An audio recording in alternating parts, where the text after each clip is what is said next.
Okay, I guess we'll begin. Welcome everybody to the Port Hawkesbury Civic Centre, the gathering point of our community, a focal point in our community, and home to the Port Hawkesbury Sports Wall of Fame, and a rich part of our sporting and cultural heritage, as we have an arena, a Y, and many other accessories in this lovely building.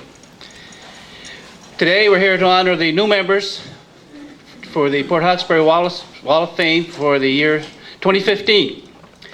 And these people will join Peter McKenzie, Tiger Mackey, Aaron Johnson, Alison Hope, Eldon Carruthers, Carly Bunyan, Martha McDonald, Lennon McDonald, Gordon Emery, Ernest Toots McCulley, the 1954 Port Hawkesbury Midget Hawks baseball team, and the 1967-68 Junior B Straight Pirates.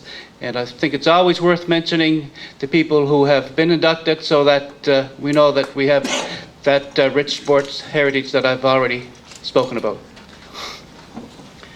The following are here in attendance today: the family of James Cass, the family of Ian A. McKinnon, the family of James Jimmy McIntyre, Dale Ryan, and David MacIsaac, as well as their families.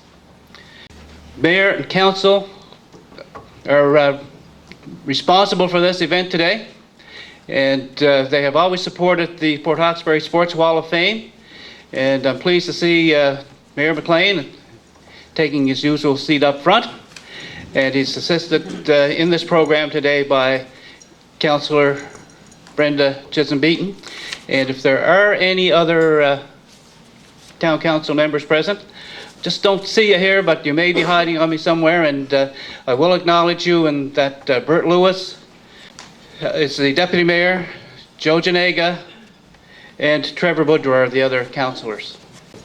I'm going to call on a man of more words than myself to bring you the opening remarks. His Worship, Mayor Billy Joe McLean.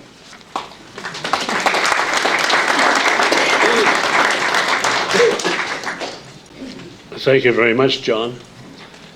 I think the best way for me to begin is to say, welcome to one of the most important events ever held in Port Hawkesbury, to honor those that have gone from us and some that are still here, like Dave MacIsaac. Dave's getting a little bit older. But it is a marvelous event, and the people and the names that were read out to you are really special in the minds of people in the Strait region and Port Hawkesbury especially. We have a nominating committee, and that nominating committee is so important because they take the nominations and they review it, and look at it, research it, look at the background, and make the selection. So I would like to congratulate those people today. The following nominating committee members of the Sports Wall of Fame: Roy Sturmey. Where's Roy? Roy Dobson. You can't miss him. He's about 6'10". Paula Davis, who had a dream a long time ago. She got it from her husband. John, by the way. And Terry McDonald. There's Big Terry. And of course our chairman, John Davis. And I would like to thank them on behalf of our town council and our citizens for the wonderful job they've done in keeping control of this event and pulling it off in fine style, very professional, very emotional. And the people that have been involved, our town council in particular, are very supportive each time it comes up. This is the fourth time, and by the way, this is my last time, and I've enjoyed immensely all of this happening, and I congratulate the parents and cousins and relations that are here today to witness the honoring of these special people that are here to be honored, because they've had great careers. There's people that I think that I'm going to have to say a few words about, because I'm about 10 years behind the vintage of those particular couple, and the ones that are here, I know, have known their families and all of their children since they were born. And I'm going to start off with Jimmy Cass. And I'm going to try to get you to imagine the quality of life that we have in a small rural town in Canada, in that we still had outdoor toilets, we still had well water. I think about 20 years before we got electric lights, but we had a wonderful neighborhood with great people and great athletes. And we had a baseball league here. And the baseball league, Inverness was a strong one, because they had enough great ball players to have two teams. One was called the Co-ops, and the other one was called the Ravens. And they were tough to beat. Jimmy Cass, I can remember vividly sitting on the sidelines. He was my idol. He was a strapping young man with a hell of a fastball and lots of stuff on the ball besides. We tried to emulate him as kids, and we looked up to him. In fact, the other things we were doing, we were hanging around the ball field with 5 of us would ring it in different parts of the woods and look for the foul ball so we'd play the next day. Because in those days we had to take collections up along the street in order for us to play also. I can recall vividly, we had a Mr. Walker who was very famous here. He operated the bank. He was the only privately owned bank in Canada. I was selected each year to go see him, because as soon as I go in, he'd say, "You're looking for $2. I said, "Yes." "And tell me again, you play ball on Sunday?" And I said, "Yes, we do, Mr. Walker." So I had to take a sermon from him in order to get that $2, but it was pretty important. $2 was a baseball bat. And but anyway, Jimmy Cass, if I said to his relations here before, the sad part about his career here in pitching, they pitched him every game because the competition that he was facing was very, very strong. There was a young fellow that came behind him named Johnny McCormick. But Jimmy won a lot of games, and they won the title, when I say county title, one year, which everybody was shocked. And I'm sure Freddie is a little younger than me sitting here, but I'm sure he was attending the same games. Jimmy left here, of course, and he passed away at a young age. So I just want to say thank you for the people that came all the way from Vancouver, and I would like to ask the family to stand. And if anybody's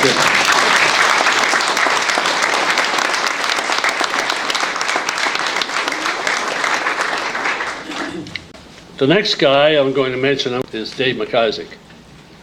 And I believe the statement in here, it said he was the most winning coach of volleyball in Nova Scotia.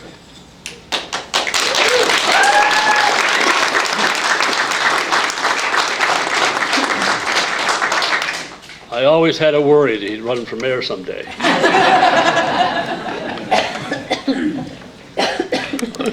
No worries. He coached my children and your children and everybody's children, and also for a wide area around the town. You were very absorbed in their life, in their family life. You are recognized not only in Hawkesbury but in Nova Scotia as the top coach for volleyball. And not only that, he is a professional teacher in the school system. And I was going to mention golf. He's not very good at it. Still trying. So Dave, congratulations. We're honored to be honoring you. And could your family stand, please?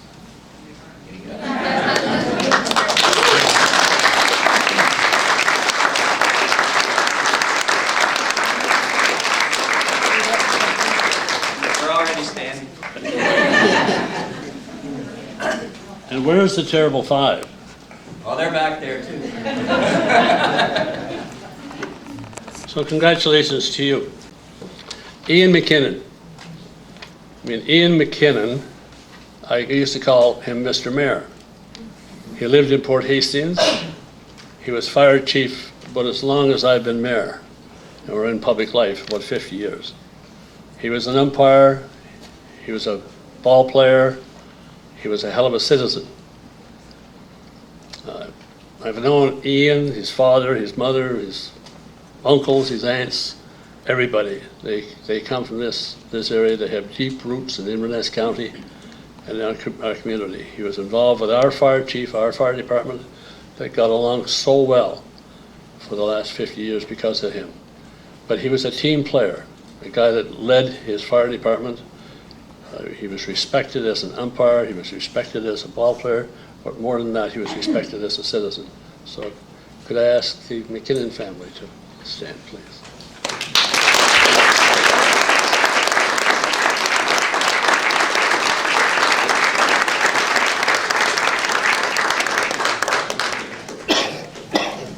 So thank you kindly. Dale Ryan. Dale Ryan, I think she didn't win world awards. She's been in Scotland, I don't know how many times. And she has been a professional dancer, renowned, respected throughout the world, but more so in this town, in this area.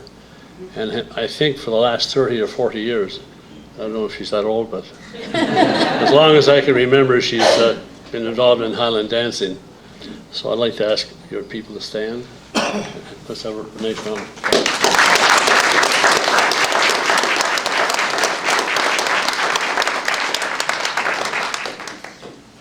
I saved this guy for last, and I'm going to give a little bit of background of what merchants did 50 years ago or more. There was no unemployment, there was no welfare. Families struggled and worked. They even went away and worked in Waltham, Massachusetts and out west, but always returned home. But the big thing they had to have was support in the winter months, because it was you didn't have the kind of plows that are around today, or the way to go around the community with traffic. So the merchants really carried the town, or carried the country area. In other words, you got groceries all winter free, you paid for it in the spring. And that's the way the system worked. There's a little story about Jimmy McIntyre that I remember Bob Stanfield, who was the Premier of Nova Scotia, what they say about him, the Prime Minister that never was. They were building a new highway garage up, and Jimmy, of course, politics in those days, he demanded that he get all the material, because he had a store, he had lots of material. He had hardware, meat, groceries, clothing, feed, flour, and that's the kind of system it was. Anyway, I was sitting on the counter when Bob Stanfield came in to talk to Jimmy. He said, "By the way, Jimmy, I was looking at some of the invoices. I think that garage is made of nails." I guess there was 500 or 600 pounds of nails went into that old highway garage.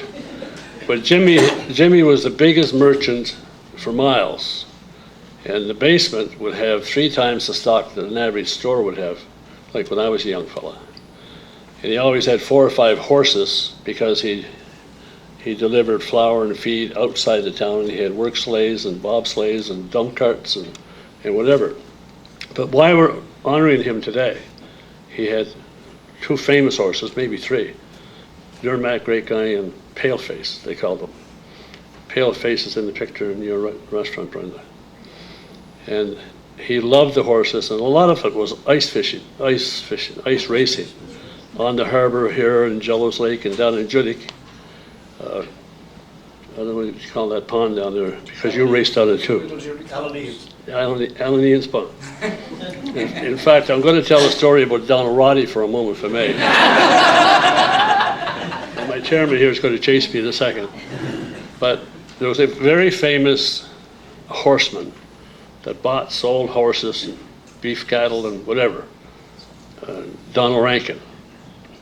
Don, I've been at his house down there, somewhere down around Sydney, but I can't remember. French Vale. This particular race was on Johnny Allen Ian's pond. And you had a very fast horse called, what was the name of that horse? Adamite, yeah. Whatever happened, I'm starting to laugh about it, whatever happened down the pond that we didn't see, Donald Rankin had this odd laugh in hysterics. And he was going by me, I remember going to him with the horse. This fellow's running after him, trying to catch up to him, and I'm sure he was going to kill him. I think he cut you off or something down there, and that must be 65 years ago. Donald he was much taller then. And anyway, for Jimmy McIntyre, I must say that he was so proud of his horses, and he looked after hundreds and hundreds of families. And by the way, he was my mother's brother. I'm a little bit biased, so I just love Jimmy. He was a great fellow, and I'd like to ask Ann, his daughter, and kids to stand up.